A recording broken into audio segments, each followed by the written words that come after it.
Bienvenue dans la chaîne Mathématiques Sciences. Aujourd'hui, je vais prendre et expliquer une nouvelle vidéo, qui est une vidéo donc en sciences de la vie de la Terre, toujours sur le thème numéro 2, le vivant et son évolution, et plus précisément une vidéo dans laquelle nous allons voir comment justement les plantes, pareil, peuvent se reproduire. Ok, donc en gros, on va voir les différents modes de reproduction des plantes. Donc là, c'est parti mon kiki. Ce coup-ci, je vais vous montrer plein d'exemples sur les plantes, et nous allons voir donc qu'il n'y a pas que de manière pareille de se reproduire pour les plantes. Ok, voilà. Bon, c'est parti mon kiki.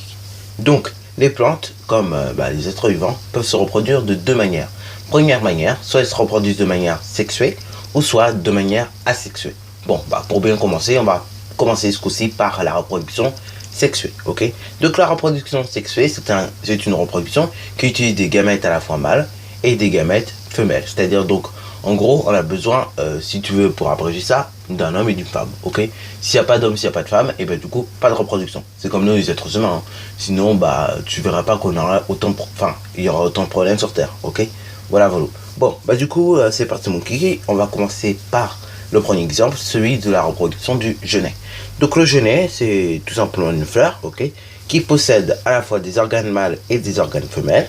Donc les organes mâles, ce sont notamment les étamines, et également des organes femelles tels que le pistil, ok. On dit que cette fleur est hermaphrodite, ok, et que les grains de pollen contenus dans les étamines vont se déposer sur une autre fleur, ok, de la même espèce. Et du coup, en gros, c'est avec le pollen, enfin ça vient du pollen plutôt que on va pouvoir avoir reproduction, quoi, ok. Et du coup, le pistil va se transformer alors en fruit. Et donc le fruit, pareil, va pouvoir contenir des futures graines. Ok, voilà. Donc là, pareil, quand on voit les abeilles qui, pareil, prennent des certaines choses des plantes, ok. Là, pareil, c'est pas forcément pour faire que de la reproduction par moment, c'est aussi pour se nourrir. Ok, voilà. Par exemple, sur certaines fleurs, justement, les abeilles, elles sont habituées à prendre de l'arôme. Ok, voilà.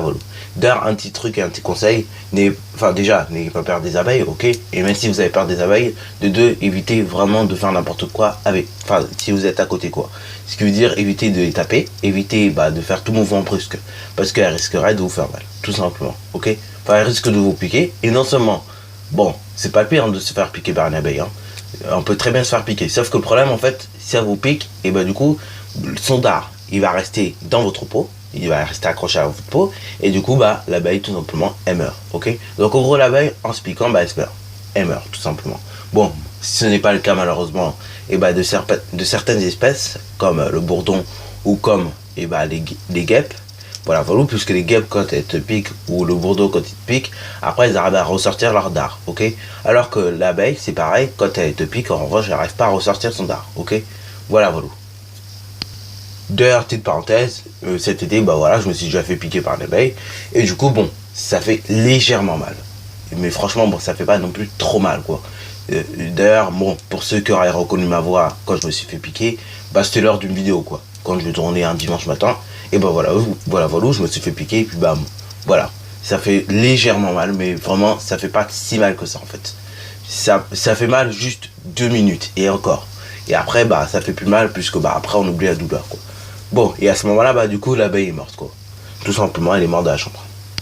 Voilà, donc si un jour vous avez vraiment peur de vous faire piquer par une abeille, dites-vous, de toute façon, elle va mourir, quoi.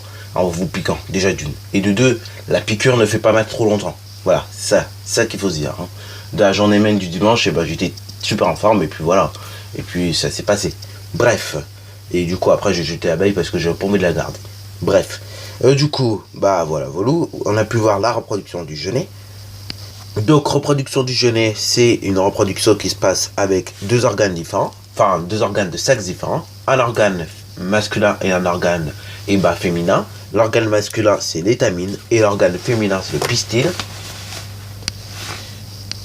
Et du coup, justement, qu'est-ce qui va se passer pour cette reproduction avec deux organes de sexe différents? Tout simplement, les grains de pollen qui sont contenus dans les étamines, voilà, donc dans l'organe masculin, vont se déposer sur le pistil d'une autre fleur de la même espèce, ok. Et du coup, le pistil alors va se transformer, justement, en fruit qui va contenir les futures graines, ok. Voilà, donc comment ça se passe, en gros, la reproduction du genêt. En gros, si tu veux, tu as deux organes.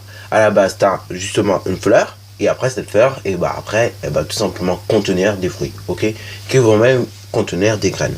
Bon, ça donc c'est un premier exemple. Je vais vous montrer quand même le deuxième exemple qui est celui du cerisier. Ah oui, d'ailleurs, petite parenthèse avant qu'on commence par parler du cerisier. Mine de rien, vaut mieux se faire peut-être piquer par une abeille plutôt que se faire piquer par un moustique. Parce que les piqûres de moustique, après ça gratte. Alors que les piqûres d'abeille, et ben ça fait mal juste 2 minutes et c'est fini. Ok. Bon, je vous dis pas après qu'il faut se faire piquer tout le temps. Hein, parce qu'après, bah c'est pas bon non plus quoi. Mais bon, vaut mieux vous faire piquer au moins une fois sur je sais pas combien d'années. Et bah par une abeille plutôt que se faire piquer tout hésiter par des moustiques. Parce que franchement, après les boutons moustiques, ça gratte. Alors que les boutons d'abeille, justement, ça ne gratte pas. C'est ça l'avantage, mine de rien. Bref, en tout cas, le cerisier, bah, c'est un peu le même principe. Hein. Vous avez la fleur de cerisier. Vous avez pareil, et bah, des grains de pollen qui vont se déposer sur le pistil. Ok. Et après, donc, vous avez ici l'ovaire. Après, vous avez la cellule reproductrice femelle. Et à côté, la cellule reproductrice mâle. Ok. Du coup, qu'est-ce qui va se passer après? Et ben, là-dedans, le grain de pollen est posé sur le pistil. Après, bah, ce grain de pollen qui est posé sur le pistil, et bah, il va tout simplement s'enfermer là-dedans, ok. Donc ici, donc dans le pistil comme je disais.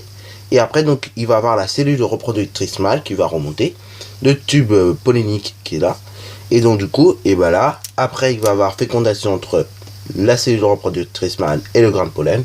Et après, pareil, ça va former tout simplement la transformation de la fleur en fruit, ok.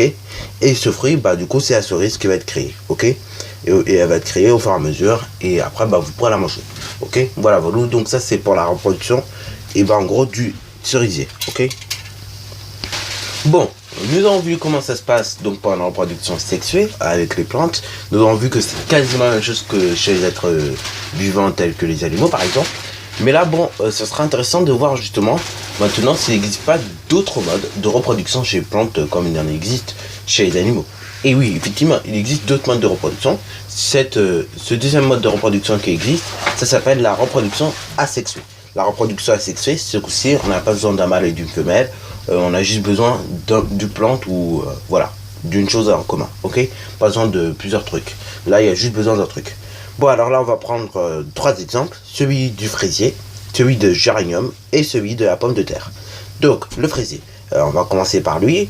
Donc, vous avez des stallons de fraisier ici qui sont installés par ici. Vous avez tout simplement ces stallons, ils vont faire pousser d'abord un fraisier entier. Et après, du fait qu'ils aient fait pousser un fraisier, et du coup, ça a créé à nouveau un autre pied de fraisier, ok. Et donc le stallon, c'est ça qui est avant le sol, entre guillemets, ok. Et ça qui va pouvoir faire tenir plus ou moins les fraisiers aussi, ok. Donc ça, c'est pour le premier exemple. Et vous voyez qu'en fait, pour les fraisiers, ils se reproduisent, mais sans mâle et femelle, ok. Ils se reproduisent avec le stallon, quoi, si vous voulez. Bon, deuxième chose, nous allons parler du géranium. Donc le géranium, c'est quasiment le même principe, mais c'est pas totalement le même. C'est-à-dire, au départ, on va couper un bout de géranium, ok, une partie de géranium. Une fois que nous avons coupé une partie de géranium qui était intéressante, on les met en culture. Une fois qu'elles sont mises en culture, elles vont repousser, ok, voilà, et 15 jours après, on va obtenir des belles plantes de géranium, ok, qui pourront être mises à la commercialisation, ok, voilà. Donc ça, c'est une deuxième manière de faire. Troisième manière, et donc troisième exemple, c'est celui de la pomme de terre. Donc la pomme de terre, on va grossir un petit peu. Vous avez la plante de base, donc la plante mère. Après, vous avez le tubercule avec le bourgeon. Nous allons prendre la partie bourgeon, ok, que nous allons mettre en culture. Et quelques jours après, ça va faire une régénération d'une plantule identique à la plante mère, ok. Voilà. Et donc là, pareil, ça se fait juste en prenant des bourgeons d'une pomme de terre, ok, et en mettant bien évidemment en culture, ok. Donc vous voyez quand même que justement là c'est pareil, il n'y a pas que la reproduction sexuée, ok, il existe aussi reproduction asexuée. Donc je vais faire un petit bilan de tout ça quand même pour vous montrer un petit peu tout ça. Donc le fraisier, lui il a besoin d'un stallon. Le stallon, il va tout simplement créer de nouveaux fraisiers au fur et à mesure, ok. Et donc là pareil, ça va pas se créer en faisant intervenir ni mâle ni femelle.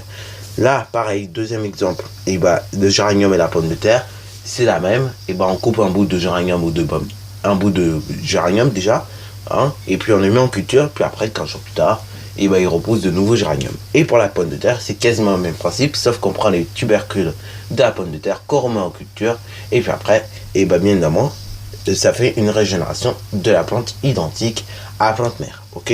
Et donc là, pareil, dans le tubercule, on prend les bourgeons. Sur ce, donc, c'est déjà la fin de cette vidéo qui est un petit peu longue. Si tu as bien aimé, n'hésite surtout pas à liker, à commenter, et bonne réussite à toi en mathématiques et en sciences.